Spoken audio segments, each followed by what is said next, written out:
મિત્રો આપણી Gujarat studies YouTube ચેનલમાં ફરી એક નવા વિડીયોમાં આપનું હાર્દિક સ્વાગત કરું છું. તો મિત્રો ગુજરાત પોલીસમાં ટેકનિકલ વિભાગની જે ભરતી પેન્ડિંગ હતી એ ફાઇનલી ગુજરાત પોલીસ ભરતીએ એ ભરતીની જાહેરાત કરી દીધી છે અને ફોર્મ ભરવાની ડેટ પણ આપી દીધી છે.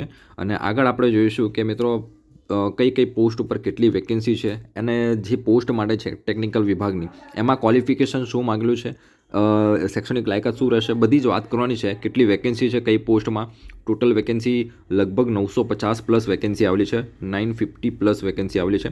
બહુ સારી એવી વેકેન્સી કહી શકાય આપણે ટેકનિકલ વિભાગમાં. અને દરેક પોસ્ટ માટે અલગ અલગ ક્વોલિફિકેશન માગ્યું છે. તો એમાં આપણે આગળ નોટિફિકેશનના આધારે વધુ વાત કરીએ કે શું કઈ પોસ્ટ માટે શું લાયકા છે. બીજું મિત્રો તમને જણાવી દઉં કે આપણી ચેનલ પર નવા અને સબસ્ક્રાઇબ કરવાનું બાકી તો ચેનલને સબસ્ક્રાઇબ કરી રાખો, જેથી કરીને આવનારી સરકારી ભરતીની અપડેટ તમને સૌથી પહેલાં મળી રહે. ઓકે, વધુ ડાયસ કરે કે વિડીયોને આગળ સ્ટાર્ટ કરીએ. હવે મિત્રો આ સ્ક્રીન ઉપર તમે જોઈ શકો કે આ જે નોટિફિકેશન છે ગુજરાત પોલીસ ભરતી બોર્ડ દ્વારા ભરતી બોર્ડનું જે જાહેર કરવામાં આવેલું છે. ગુજરાત પોલીસ દળમાં વર્ગ 3ની આ પોસ્ટ હોય છે. ઓકે, અને વાયરલેસ તથા મોટર ટ્રાન્સપોર્ટ ની જગ્યા માટે સીધી ભરતી ભરવા માટેની જાહેરાત છે. રાઈટ, હવે અહીંયા તમે વાંચી શકો છો કે જાહેરાત ક્રમાંક આપેલો છે, કઈ પોસ્ટ માટે છે, કેટલી વેકેન્સી છે એની વાત કરેલી છે. તો પોલીસ સબ ઇન્સ્પેક્ટર વાયરલેસ વિભાગમાં 172 જગ્યા માટે નોટિફિકેશન એટલે કે આ ભરતી જાહેર કરવામાં આવેલી છે. Okay, police sub inspector PSI લેવલની પોસ્ટ છે, મતલબ PSIની પોસ્ટ છે વાયરલેસ ટેકનિકલ વિભાગમાં. ઓકે, એનું ક્વોલિફિકેશન શું છે એ આગળ વાત કરીએ. બીજી પોસ્ટ છે ટેકનિકલ ઓપરેટરની, એમાં 698 જેટલી વેકેન્સી આવેલી છે.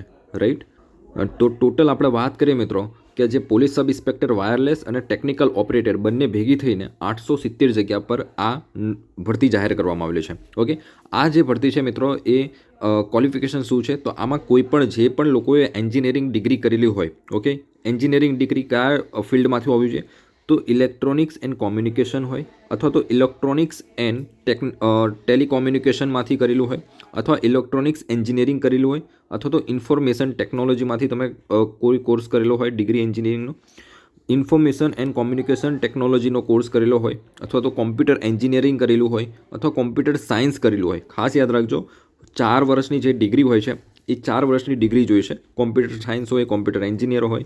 ઓકે, મિનિમમ અહીંયા લખેલું છે મિનિમમ 4 યર કોર્સ. ઓકે, આમાંથી કોઈ પણ એક ફિલ્ડમાંથી તમે તમારું એન્જિનિયરિંગ 4 વર્ષો કમ્પ્લીટ કરેલું હોય તો તમે આ બે પોસ્ટ માટે એલિજિબલ છો. Okay, police sub inspector wireless અને ટેકનિકલ ઓપરેટરની પોસ્ટ માટે. રાઈટ, હવે આગળની બીજી જે વેકેન્સી છે એમાં આપણે વાત કરીએ મિત્રો, તો જે બીજી છે એ મોટર ટ્રાન્સપોર્ટ વિભાગમાં આવેલી છે. ઓકે, આ જે છે વેકેન્સી એ મોટર ટ્રાન્સપોર્ટ વિભાગની છે અને આ હમણાં આપણે વાત કરી એ વાયરલેસ વિભાગના વેકેન્સી હતી. રાઈટ, હવે મોટર ટ્રાન્સપોર્ટ વિભાગની વાત કરીએ તો એમાં શું કઈ પોસ્ટ છે એની વાત કરીએ તો અહીંયા તમે જોઈ શકો police sub inspector motor transport એમાં 35 જગ્યા છે અને head constable driver mechanic grade 1 એમની 45 વેકેન્સી છે. ટોટલ મોટર ટ્રાન્સપોર્ટ વિભાગમાં 80 વેકેન્સીની જાહેરાત કરેલી છે ગુજરાત પોલીસ ભરતી બોર્ડ દ્વારા. રાઈટ, હવે આમાં ક્વોલિફિકેશન શું છે police sub inspector motor transport માટે, તો એમાં જે પણ લોકોએ ઓટોમોબાઈલ એન્જિનિયરિંગ અથવા તો મિકેનિકલ એન્જિનિયરિંગ કરેલું હોય, જે પણ લોકોએ ઓટોમોબાઈલ અથવા તો મિકેનિકલ એન્જિનિયરિંગ ડિગ્રી કોર્સ કરેલો હોય 4 વર્ષનો, તો એ લોકો આ જે પોસ્ટ છે police sub inspector motor transport એના માટે એલિજિબલ છે, ફોર્મ ભરી શકશે. પરંતુ જે candidate head constable driver mechanic grade 1 માટે એપ્લાય કરવા માગે છે તો એ લોકોને ફક્ત ને ફક્ત ડિપ્લોમા કેન્ડિડેટ હોય એ ફક્ત ને ફક્ત ડિપ્લોમા કેન્ડિડેટ જ એપ્લાય કરી શકશે. અહીંયા વાંચી શકો કે પ્રોસેસિંગ ડિપ્લોમા ઓટોમોબાઈલ એન્જિનિયરિંગ ઓર મિકેનિકલ એન્જિનિયરિંગ. ઓકે, તો એ લોકો એલિજિબલ છે, ફોર્મ ભરી શકશે. રાઈટ, તો તમને ક્લિયર થઈ ગયું હશે કે police sub inspector motor transport માટે ઓટોમોબાઈલ એન્જિનિયરિંગ અથવા તો મિકેનિકલ બંનેમાંથી કોઈ પણ એક ડિગ્રી ધરાવતા હોય તો PSI લેવલની જે પોસ્ટ છે એમાં એપ્લાય કરી શકશો. અને હેડ કોન્સ્ટેબલ ડ્રાઈવર મિકેનિક માટે એપ્લાય કરવું હોય તો તમે ડિપ્લોમા એન્જિનિયરિંગ કરેલું હોય તો તમે એપ્લાય કરી શકશો. હવે ફોર્મ ભરવાનું ક્યારથી સ્ટાર્ટ થશે, તો ફોર્મ ભરવાની વાત કરીએ મિત્રો તો ઓનલાઈન અરજી કરવાનું 9 જાન્યુઆરીથી ફોર્મ ભરવાના શરૂ થવાના છે અને 29 જાન્યુઆરી ફોર્મ ભરવા માટેની છેલ્લી તારીખ રહેશે.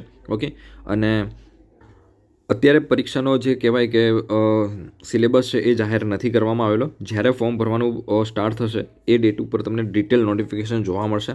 ત્યારે હું એક સેપરેટ અલગ અલગ પોસ્ટ માટે અલગ અલગ વિડીયો લઈને આવીશ કે કઈ પોસ્ટ માટે મોટર PSI જે વાયરલેસ છે એમાં શું સિલેબસ માગેલો છે, પછી PSI જે મોટર ટ્રાન્સપોર્ટ વિભાગની વેકેન્સી છે એમાં શું સિલેબસ છે એની આપણે ડિટેલમાં અલગ વિડીયોમાં ચર્ચા કરીશું. ઓકે, અને એની પ્રિપેરેશનને પણ આપણે વાત કરીશું કે સ્ટ્રેટેજી શું હોવી જોઈએ, બુક લિસ્ટ શું હોવી જોઈએ, તો એ આપણે નેક્સ્ટ વિડીયોમાં વાત કરીશું. તો જો તમે આપણી ચેનલને સબસ્ક્રાઈબ ના કર્યું તો સબસ્ક્રાઈબ કરી રાખો, જેથી કરીને આવનારી ભરતીની અપડેટ તમને મળી રહે.